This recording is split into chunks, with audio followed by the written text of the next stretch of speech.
Hotep, Hotep, Hotep. I think that we are back live again. But are we? Yes, yes, yes. We are live. We are live. Can I be heard? Can I be heard? Somebody please confirm that I could be heard. I don't know what just happened. The internet just did not like.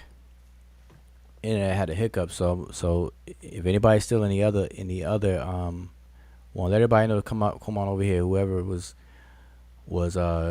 tuned in. I really appreciate people that are anybody that's tuned in.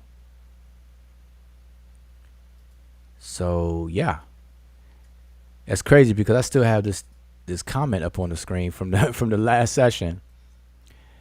Joe Jones, Joe Jones, Joe Jones. He says, "My God wants us to learn everything. Be wise." That's good. That's good. That's good. But that's from the last stream. So anyway, what was I saying? What were we saying? I guess I'll let see if anybody's gonna come over to this stream. The stream here. I don't know what happened, y'all. It's not even a thunderstorm or anything. I thought it was like thunder and lightning. You know what? I bet you, I bet you it was when I was talking about the spirit, the word spirit and breath and the objects moving. See, Lisa, I'm gonna blame it on you. Yep, I'm blaming it on you. You try to tell the spirit not to take your cup and go in the kitchen get the other cup. It got mad and it came over here and turned the stream off. Turned the stream off. So anyway, well, let me just while we're just kicking this off again, let me just reiterate because it's gonna be the beginning of a new stream. So again, I want to make the announcement that I will be starting some new beginners classes. So I'm gonna round up beginners because I've been contacted quite a few times and people have asked me when am I going to start a new formalized beginners classes. And now we have the classes that have been ongoing, and it's really at a self-paced.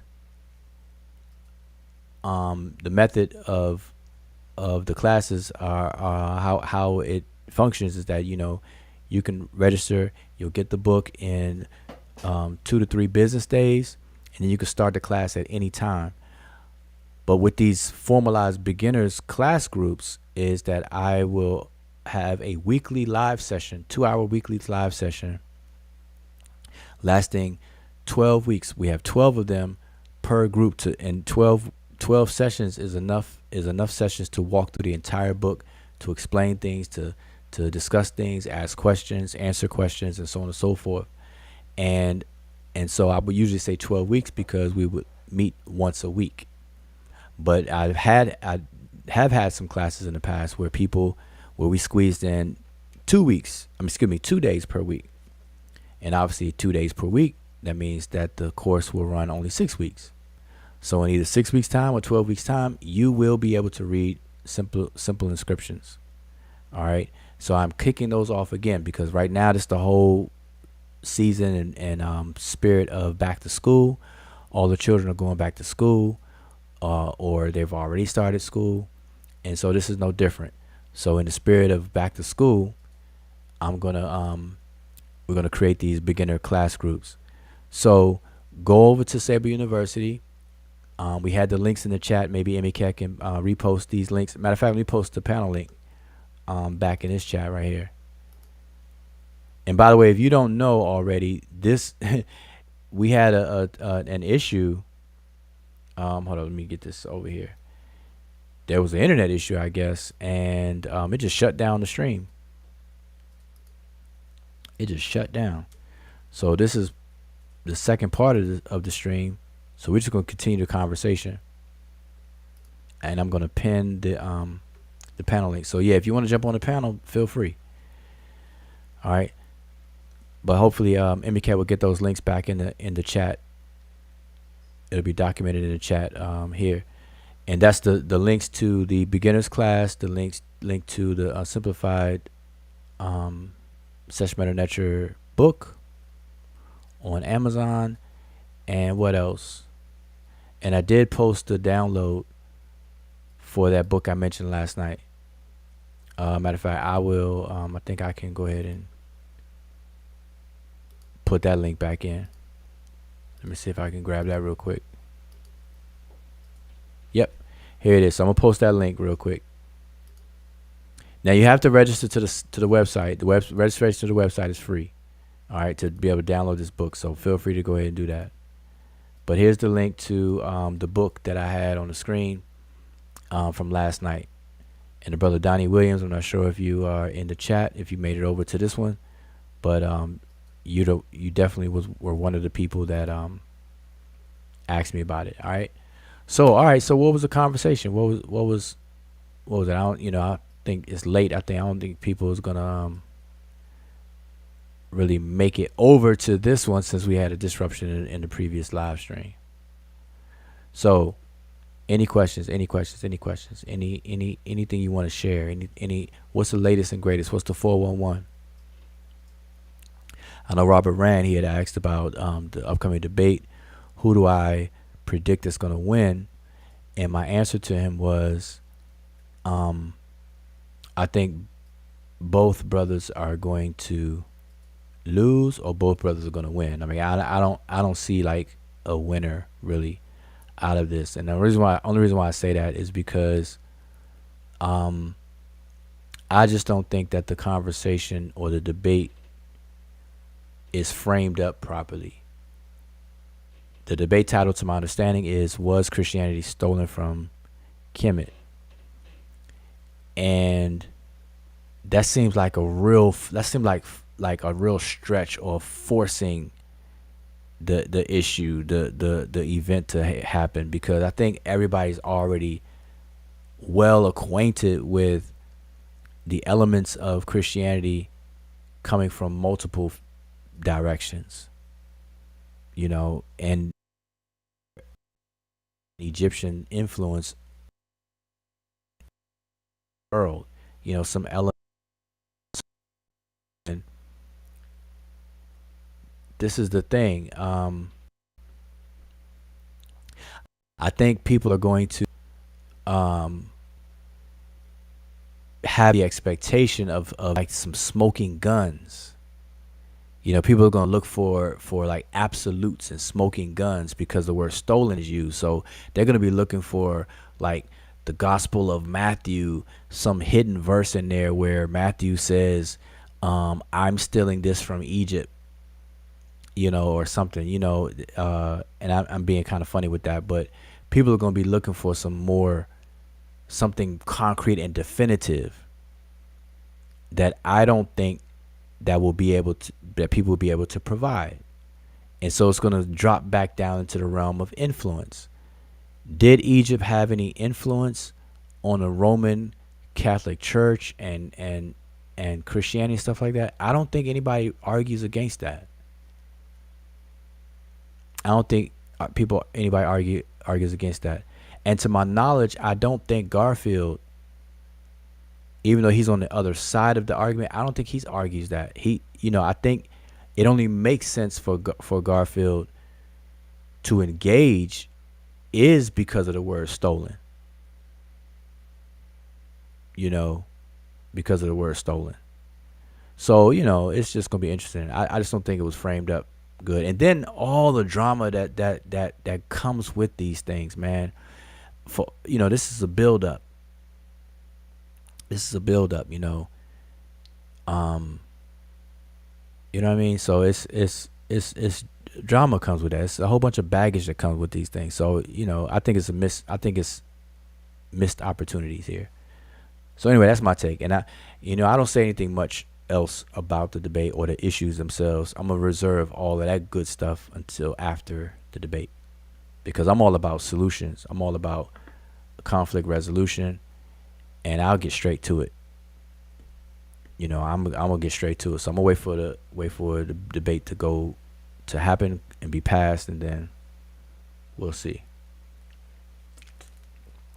Sumo, yeah, I'm back. Can y'all hear me? Am I talking to myself? Sumo, if you had another question, I missed it. I think you did. So if you have another question, you have to retype it, please. And welcome everybody back to the channel. If you just tuned in for the first time, this is a continuation of the previous stream. Our stream was interrupted, and so I had to fire up a live real quick. And I don't plan to be on too long, but just giving anybody an opportunity to come on the panel again and pick up where we left off in the comments. So if you had a question, you had a comment that got cut off, then please retype it. Okay. So, but I want to emphasize, I will be advertising these beginner classes starting in September, and I can do multiple groups, and I am still working on the grammar publication, and I'll be going very, very hard. I'll be really, really pushing the grammar. And what I was saying earlier when I started for tonight, I was saying, when you hear people say that they know a language, what's included in people properly making that claim or making the claim valid for them is you have to know the morphology and syntax of a language. All right. So, for example, now when I say that, now I didn't say this earlier, but when I say that, I'm not talking about the formal names of grammatical components or syntactic components and things like that, because here's what happens with us in English. When we're born and we're raised into an English speaking household or whatever the case is, we learn to speak English prior to reading and writing it. And we're influenced by the speakers around us. And so we can learn to use proper English and everything, but it wasn't a formal training. So we can't analyze the English language, but we use it because we mimic what we hear and everything. All right. It's not until we go to school, we learn the English grammar and we learn how to write print, cursive, all that good stuff. I don't even, do they teach cursive? Lisa, I think you were the one that told me that they might not even teach cursive anymore or something like that. I think that was you. Maybe you can correct me. But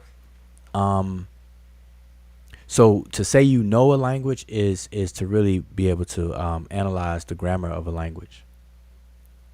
All right. And like I said, but in English, we can use English correctly because of the influence around us. Now, with ancient Egyptian, the difference is there's no speech community. So we don't learn it in that order. We don't learn it where we're mimicking speakers from a speech community. We can inject ourselves in a speech community, absorb and allow ourselves to be influenced, and then walk away utilizing the language properly. We can't do that with ancient Egyptian. So we have to go the other way. We have to learn the writing system, all about the writing system, mechanics of the writing system.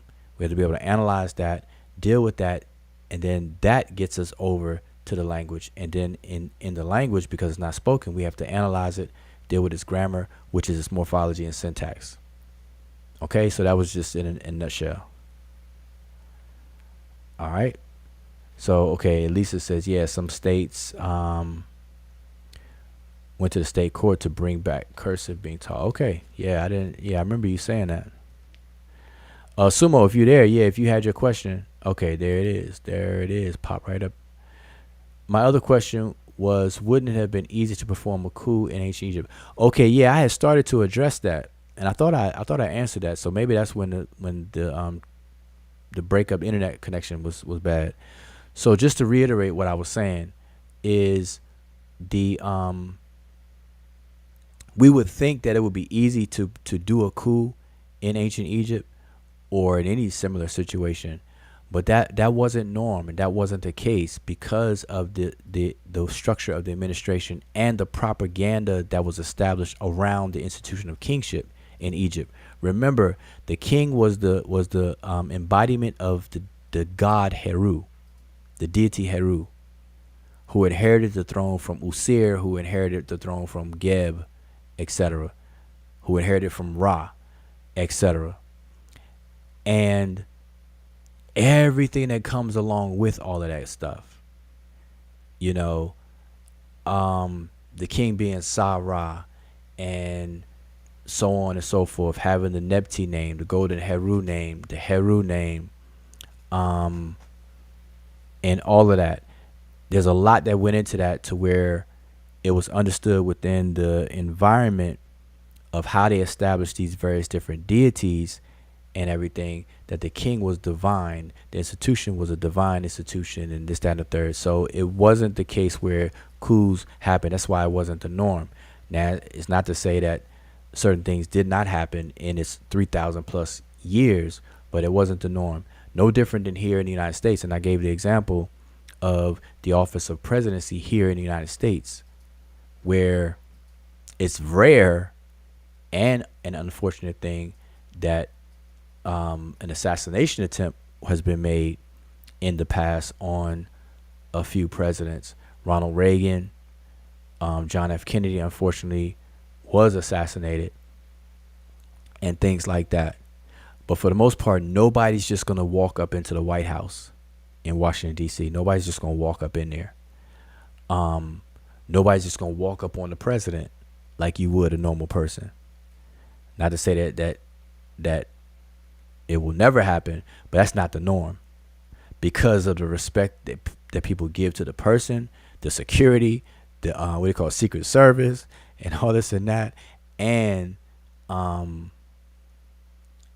institution of presidency itself. So anyway, so no, the coups were definitely not the norm.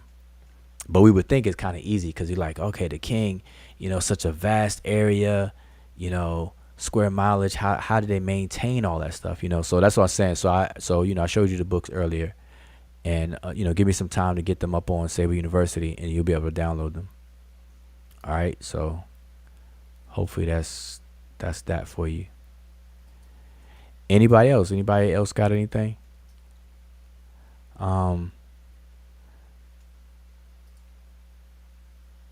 I did post a panel link, so if anybody want to jump on a panel last minute, got any words, got anything. Also, if anybody has any suggestions of topics that you want me to cover or to address, feel free to let me know those things. All right, let me know. All right. Other than that, I guess, listen, if there's no other questions, then it is, I'm on the East Coast, United States, the East Coast. It is late. It's after 1:30 in the morning. It's a Sunday evening, about to begin the work week. So I know everybody's kind of trying to get their rest and get cheated up for the work week. Hope everybody's staying safe out there. Still got coronavirus lingering. Now people act like it's gone. People are not even wearing a mask and stuff anymore. But we have this monkeypox cases are increasing. Matter of fact, let me see how many cases it is now. I meant to look that up. Let me see. Give me a second. Monkeypox cases in the U.S. Let's see. I have a map here, right here. Man, the count is going up. So as of August 26th, we have in the United States, we have a total of 17,432 confirmed monkeypox cases. Matter of fact, let me take a snapshot of this because I've been keeping up with this, and I'm going to compare these snapshots on the different days, and the numbers are growing.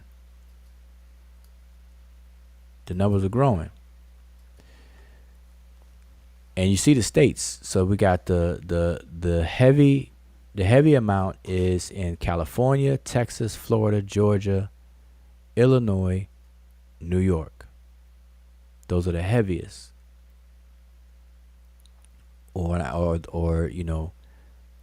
the ones with the most numbers. Okay, specifically, California has 3,291 cases.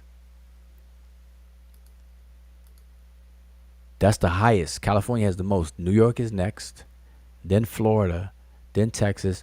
Georgia, where I am, Georgia is in fifth place with 1,299, I would say 1,300 cases. Mm. And the least amount of cases is in Wyoming with one case, and that wasn't even on the map in the previous maps. But anyway, hopefully everybody's staying safe. Do what you can, man. Be cautious. Um,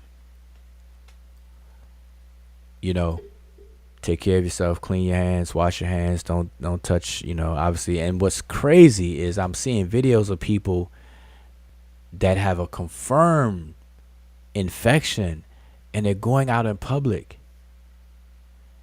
I know, this one video went viral where this guy had monkeypox and went to McDonald's.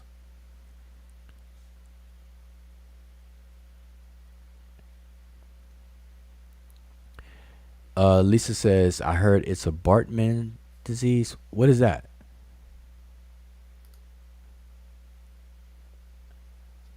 It's a Bartman disease. You gotta explain that.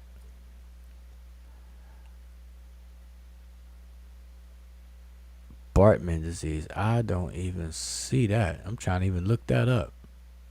Is there another name? No, Barter syndrome. No. Did you spell that right, Lisa?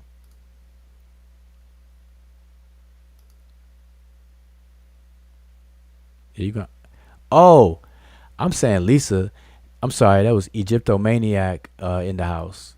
He said, I heard it's a Bartman disease. I'm sorry, Lisa. I thought that was you. Your comment was right above it. Don't don't get fear mongered, Woo. He said, "Don't get fear mongered."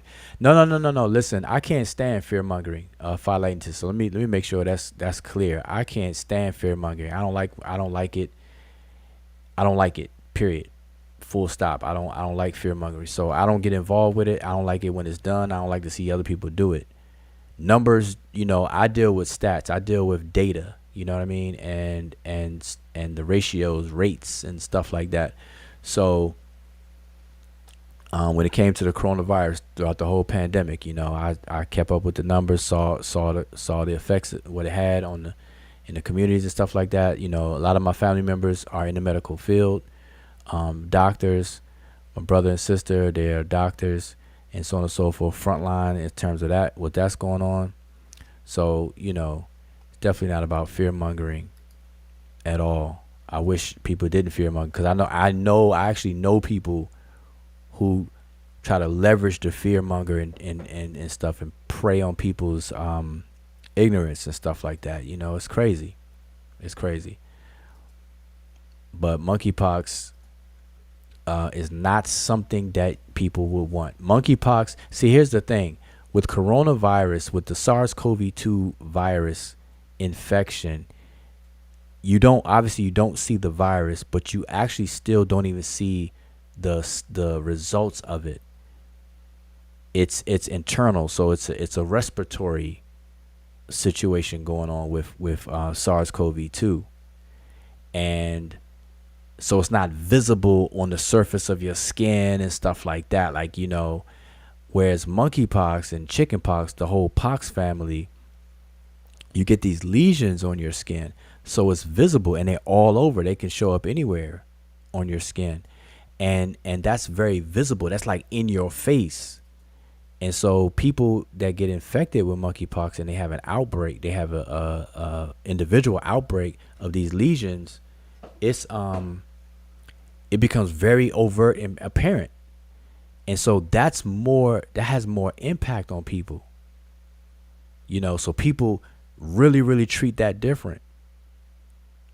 Now, I'm gonna say this: if SARS-CoV-2, if one of the symptoms of SARS-CoV-2 was skin surface lesions, I guarantee you all this drama and stuff that we were seeing for the past 2 years with people, anti-vaxxers, pro-vaxxers going at it and all this other kind of stuff. Do we wear a mask? Not wear a mask? Should we do 3 feet away, 6 feet away? None of that would have none of that would have transpired. Those arguments would not have been had. People would have treated it differently, because nobody wants lesions all over their body and stuff like that. Nobody wants that, So anyway, I just want everybody to understand that.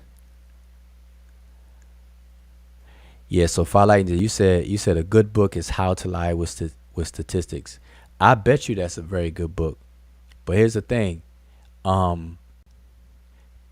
People need to be informed and make their own decisions. That's how I like to always put it.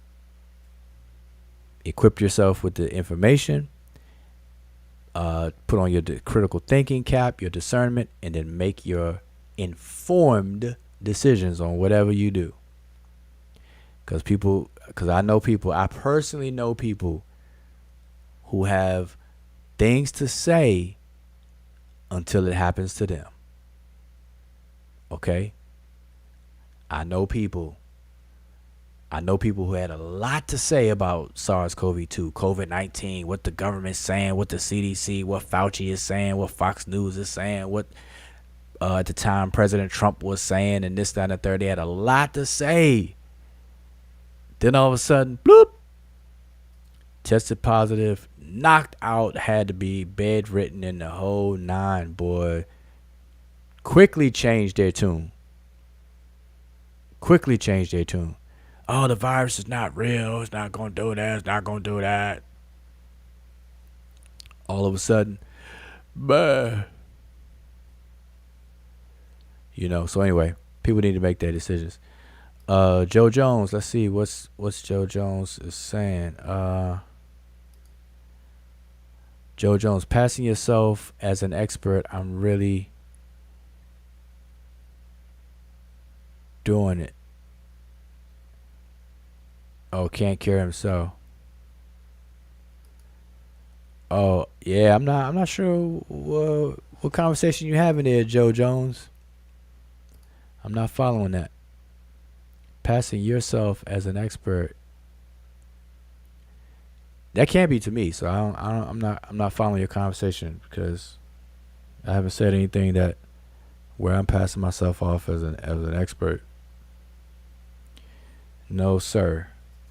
Not on what I'm talking about as far as monkeypox and all that stuff. No. I'm not an expert. I got family. What I said, if you are talking about me, but I said I have family members who are doctors.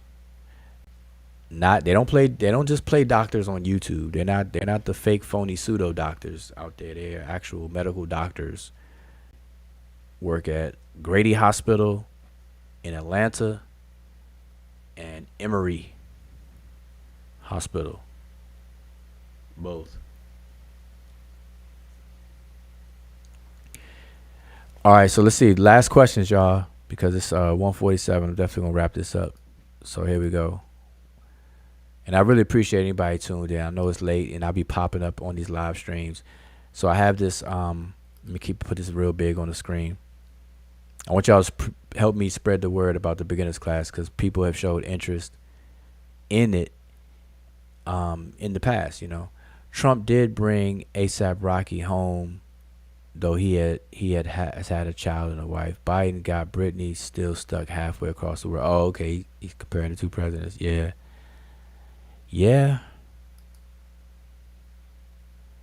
Let's see. If I like to find ways to inform yourself nowadays. It seems to be the best route these days. Being in the age of information currently, though, discernment is very important. Definitely. The ability to discern. That discernment faculty. Ability to discern. Any other question, anything y'all want to share? Listen, that's the craziest thing. Like, I'm willing to take any and all questions. I start off with the language. I'm focused on the language. Any question about the language. Forwards, backwards, ups, down, doesn't matter. The morphology, like I said, the syntax, the morphemic analysis, any of that. Morphological analysis, syntactic analysis, syntagmatic analysis, semantic analysis, pragmatic analysis of anything. Whatever. Bring it. And I said bring it as if I'm challenging. No, it's not like that. I'm just saying, you know, I don't think people, I honestly don't think people understand the importance of learning the language of ancient Egypt if you're going to talk about ancient Egypt to any degree above just the normal, just the normal talk. You know, so here's another thing I'll share.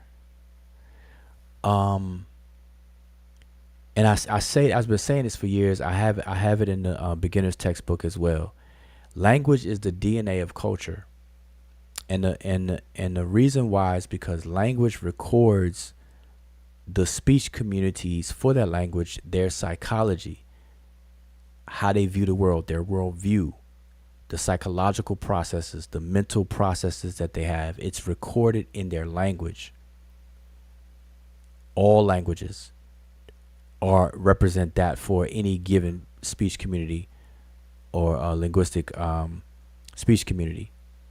And so, in order to understand the ancient Egyptian people and the ancient Egyptian culture, we have to enter into the house of ancient Egypt by way of the doorway of the language. And so, with that being said, look at all of the different people over the years that have so much to say about ancient Egypt. But yet, they didn't approach ancient Egypt by way of its language. So imagine what is it that they're doing then? Or the risk that they're taking of messing something up, misconstruing something, or whatever the case is, or not fully being intimate and engaging with the culture. You have people who are priests, who are kings and leaders of certain groups that deal with ancient Egypt, but they haven't arrived at that point by way of the language. And I can't stress that enough. And so I'm familiar with the different groups out there, and the groups in and of themselves can be, and for the most part, are doing great works, great things. But on some of them, I take issue because I can applaud the great works that all these different groups are doing, and I do that for any group, not just ones associated with Kemet. But I would have to take issue with the fact that certain things are left out or weren't used as prerequisite things to build up to where things are, and so we have to fix all that good stuff.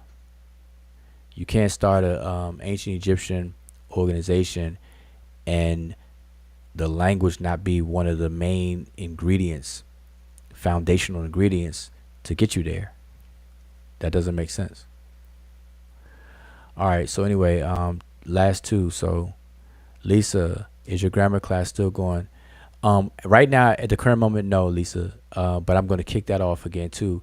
But like I said, I was saying earlier that I'm going to really push it once I publish the grammar book. But what I am going to do is I'm going to set up a private grammar class. So if you want to jump in there, definitely let me know. All right, because I'm going to kick that off, and then we can get that going.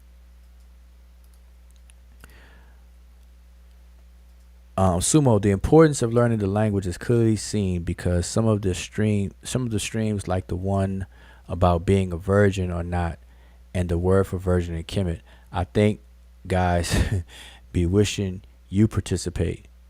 Yeah, see, I'm not really jumping in and chiming in on those conversations. I'm gonna let that take its course, because it's I don't find value in that, in those things, unless somebody brings me quotes that somebody say that may be wrong, or they want my thoughts on it. I don't mind doing that here and there, but I'm not going to really chime in on those conversations. I know last night I was asked, Isis or Osset a virgin and whatnot, and I know the question comes from, Mary being considered a virgin, and if Mary represents Isis or Osset, then was Osset a virgin? Because it would make sense that if Osset was a virgin and then Mary's supposed to represent Osset, then that's where they get the virgin part of Mary. And like I said last night, I don't think those are the best questions to ask. The better questions to ask on both sides of the aisle is, when it comes to ancient Egypt, how did Osset give birth to Heru if Usir was dead?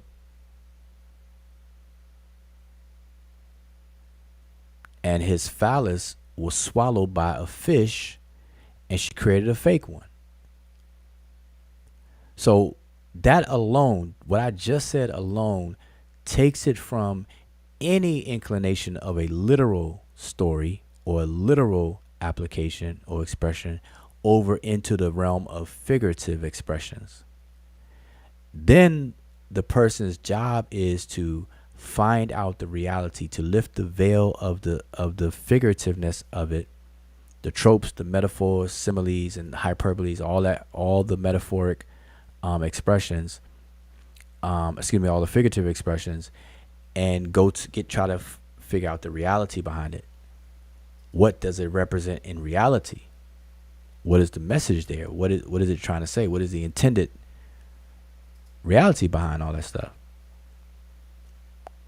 Because none of the ancient Egyptian Neteru and so on and so forth were literal.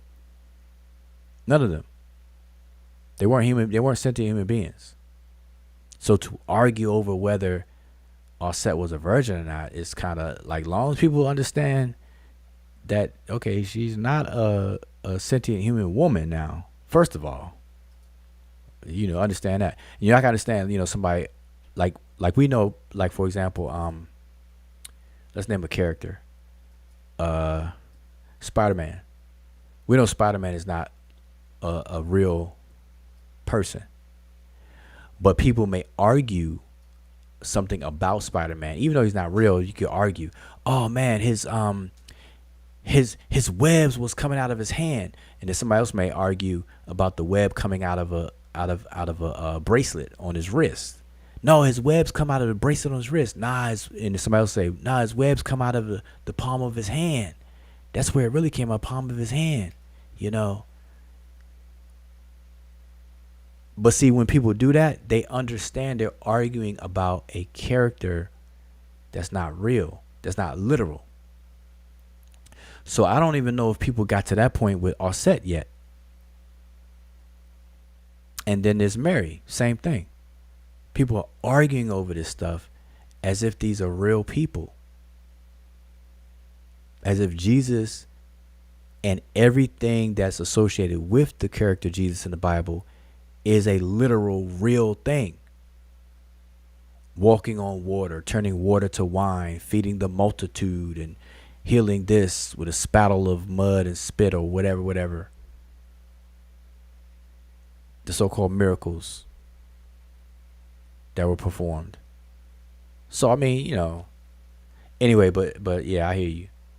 But that would be a better question though. What does that really represent?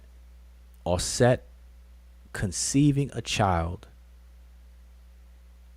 by way of a deceased and dead husband with a fake phallus.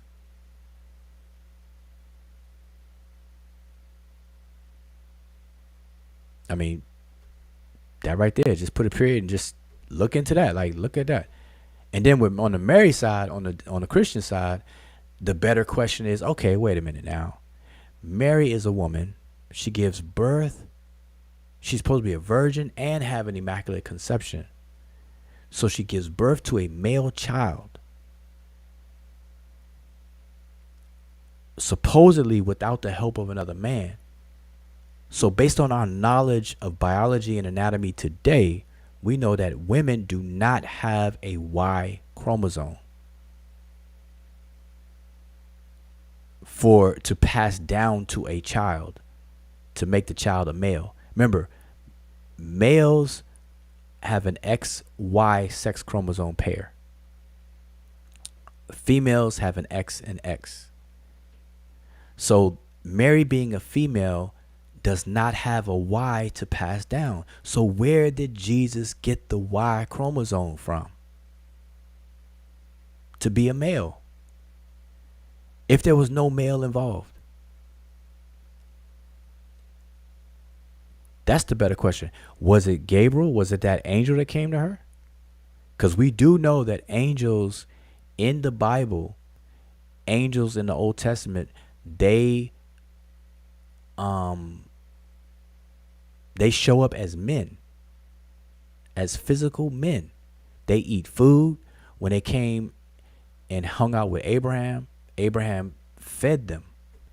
When they came to Sodom and Gomorrah with Lot or whatever, there was people in that city that wanted to get to know them as men, rape them or whatever, however the story goes. So angels, and then the sons of God coming in unto the daughters of men, and then mighty men of renown are born or whatever, however that goes, the story goes.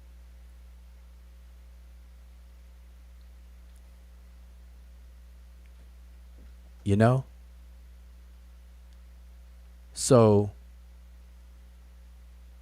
anyway, I don't even think people are asking those kind of questions, but anyway, so that's that. But I think that is it, and I'm going to wrap it up, and I appreciate everybody tuning in. And so please spread the word. Help me spread the word with the new beginners classes. Anybody you think who may be interested in learning the language, sign up. I didn't mention the price. The price has been on the screen the whole time. It's only $100 for the entire course, and it is priced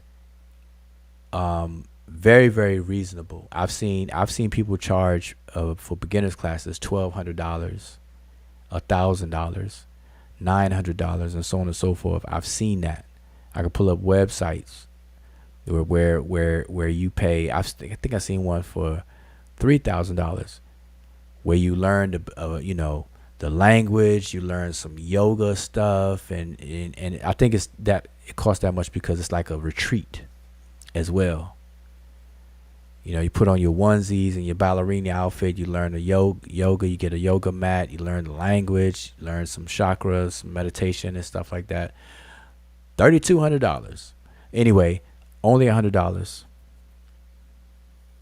The book costs $29.95. So the course, if you don't have the book, is $130. If you already have the book, it's only $100. You can't get any better than that. All right, so help me spread the word, and I appreciate everybody tuning in. And hopefully everybody be safe, and come tune in, bring some questions, because I like to have these engagement Q&As and stuff. And if you have suggestions on some information you want me to share and actually go into and give lectures on, then feel free. I'll look forward to that. All right. So having said that, I'm gonna say Shimon Hotep. Y'all be safe.